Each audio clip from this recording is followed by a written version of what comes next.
Welcome to the MTBC Telling Our Stories podcast. I am your host, the Associate Pastor here at Mount Tabor Baptist Church, Daniel Nally.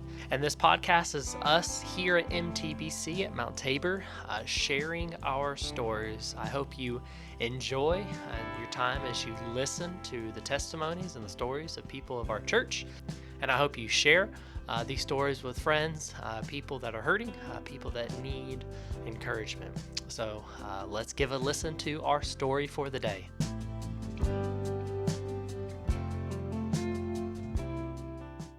Welcome back to MTBC Telling Our Stories.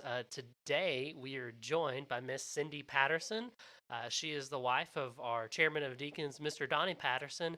I think by this point his story is up and ready to go by the time you see this. But Miss Cyndi, welcome and thank you for being here. Thank you for having me.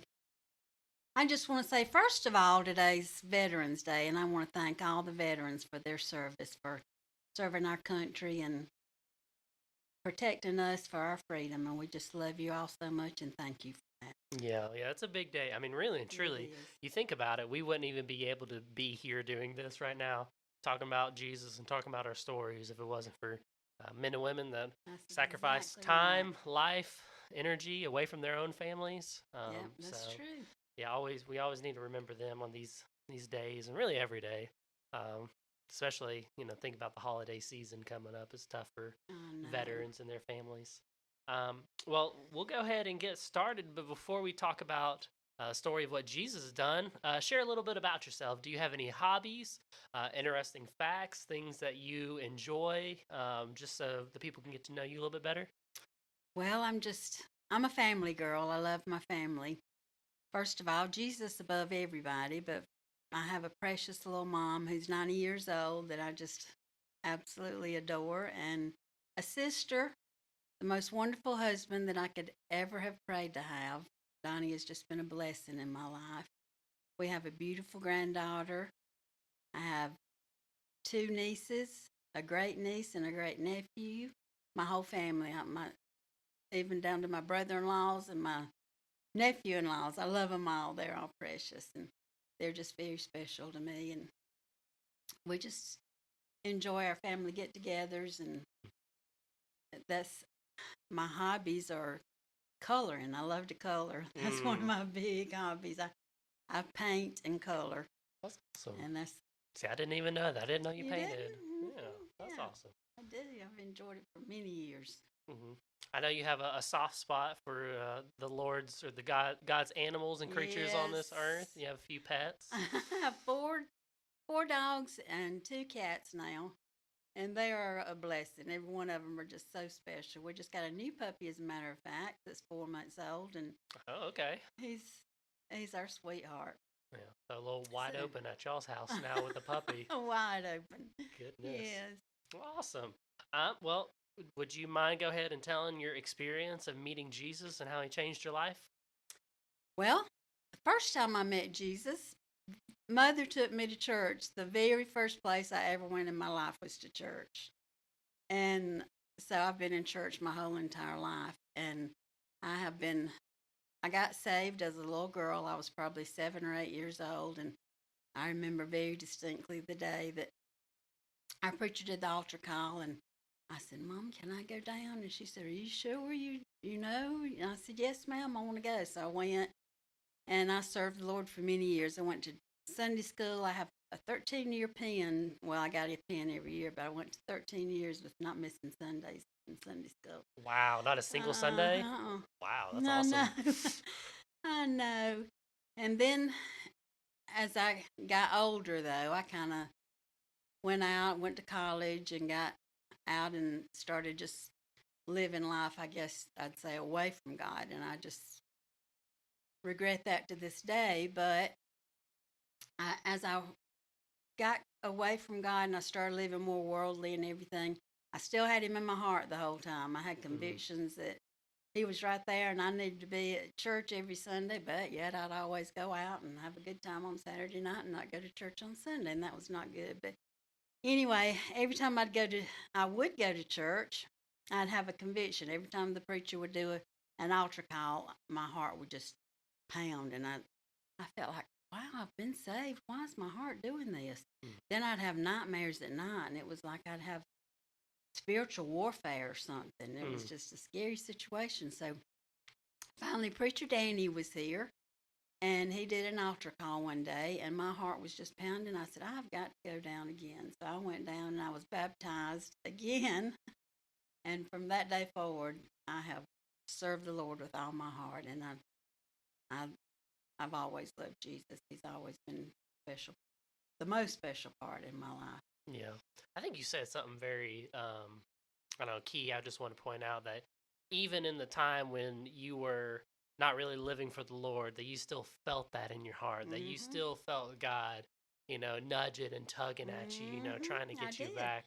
And it wasn't that I wasn't living for the Lord, because I loved Him and I still had Him totally in my heart, but I was just doing things outside of church, as far as going out with friends and all that, and just not doing my things that I should have been doing. But I always had Him in my heart, because I always had that conviction.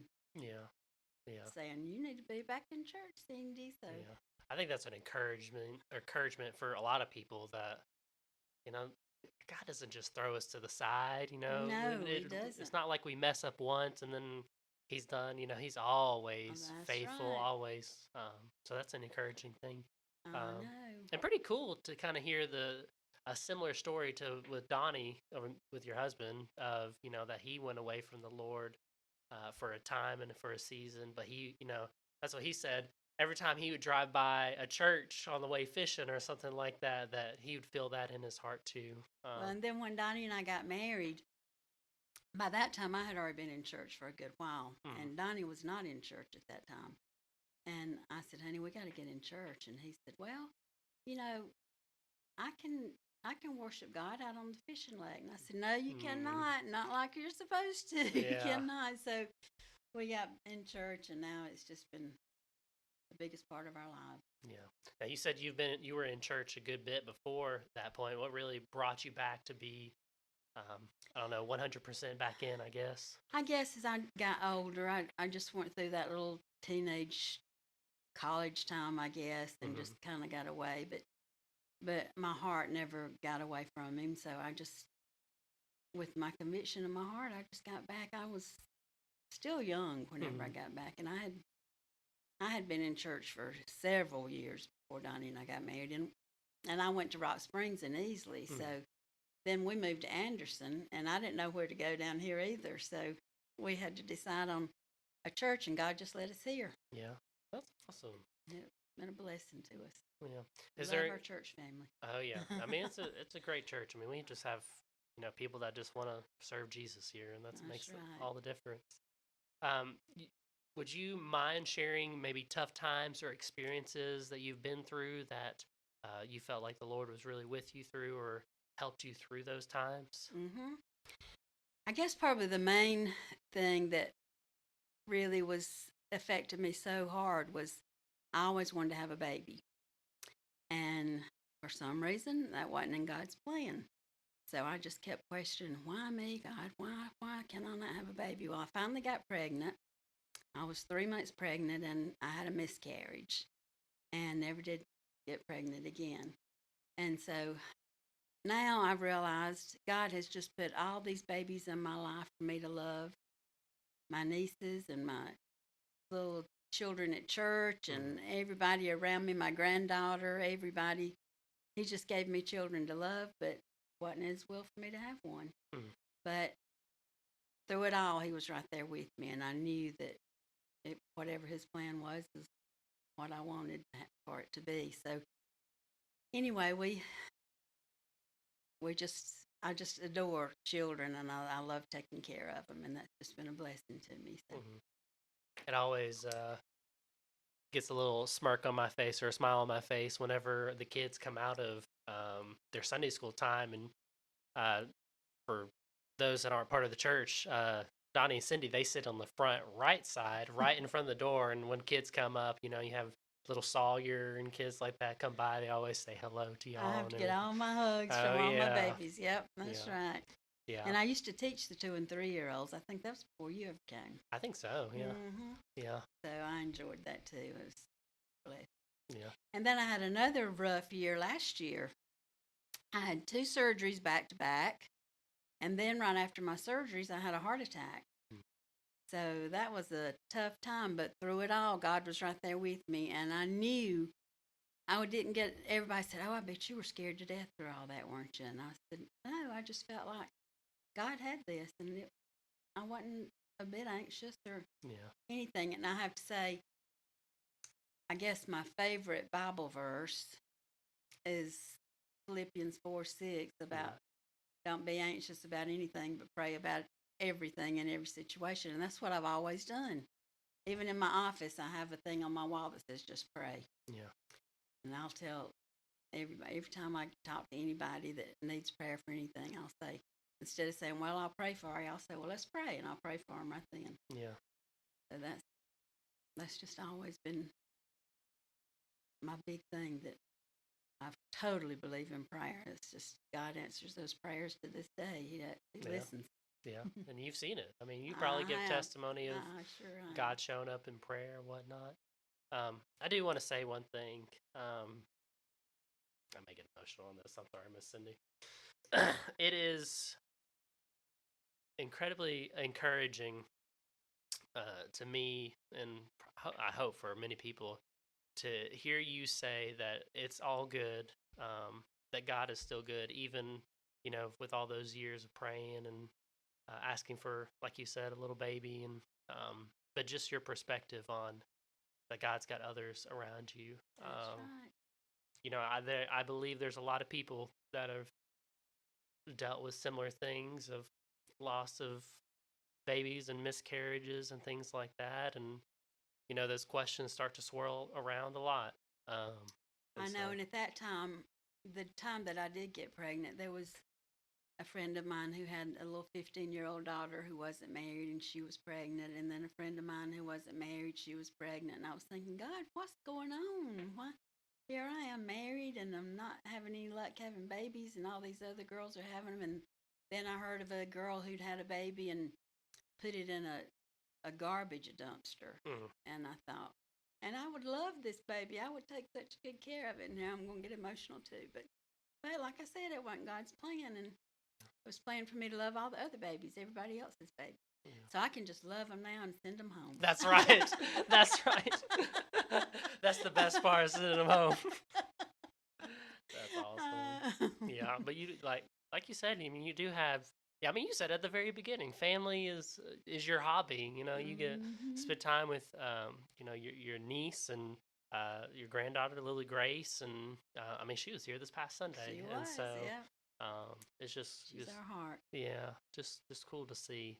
Um, I don't know, just working in a different way, I guess, and the beauty of a family, and I don't know, just awesome. So it's I just know your it story is is. just very encouraging to me, Miss Cindy. Thank you. Um, Obviously, you know as well as many people what me and Maddie have been through, and I do. you you were one of the main supporters in our corner through all of it. So I'm uh, just so happy God's blessing y'all with a little baby now. yeah, but it's been good. But anything else that you would like to share? You shared your favorite verse of Philippians 4:6. Yes. Um, Also, another one is Philippians 4:13. I can do all things through Christ who strengthens me, and he does that. That's for sure. He's by our side in every step of the way. yeah. Is there anything else you'd like to share? Any words of encouragement? Anything that's been on your heart recently? Or something that God's done recently that you just want to share? Well, He's just there all the time for me. He is by my side. I mean, it's so amazing how you can just feel His presence in everything that you do, and just know that He's there by your side no matter what the situation is, no matter what you're going through. He's always got you. Mm, I think it's a word of encouragement a lot of people need to hear. Awesome. I know this world's just in such turmoil right now, and that's another thing we got to pray hard for God to get back into being. Even though He's the leader of this country, we've got to show everybody that we want Him to be the leader instead of trying to take Him out of everything. That's been Yeah. Yeah. Definitely need to be an bad. example for Jesus in this That's country for exactly sure. right. which is, I mean, that's all of our responsibility as Christians. Mm-hmm. So, you want to hear something interesting? Yes.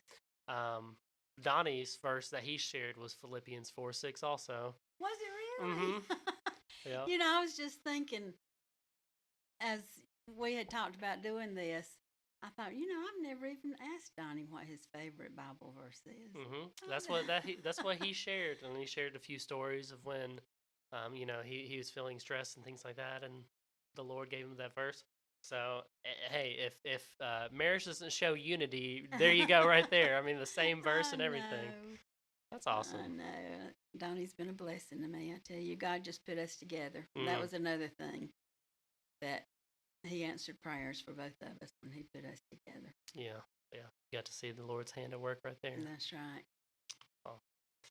Well, Miss Cyndi, I appreciate you coming in and sharing your story and your heart. Well, thank you for having me. Being vulnerable. I think our prayer, like you said, prayer is important. Our prayer for this is that people would hear your story and be encouraged, and that they would be able to see Jesus through your story. So yeah. So Another thing that I enjoy doing is taking care of older people too. I told Mother, I said, I wondered why God spared my life through everything that I went through last year, and I'm seeing now I've got friends that are getting older that need to be taken care of, and my little mom and her friend, and it's just feel like God just put me here to take care of who I can. yeah, it's almost like you have your own ministry now. That Oh, I love everybody. I love to love people. I think it's a good mindset to have. Sure. Well, I thank you for being here, Miss Cyndi, and we look forward to see what the Lord would do with this.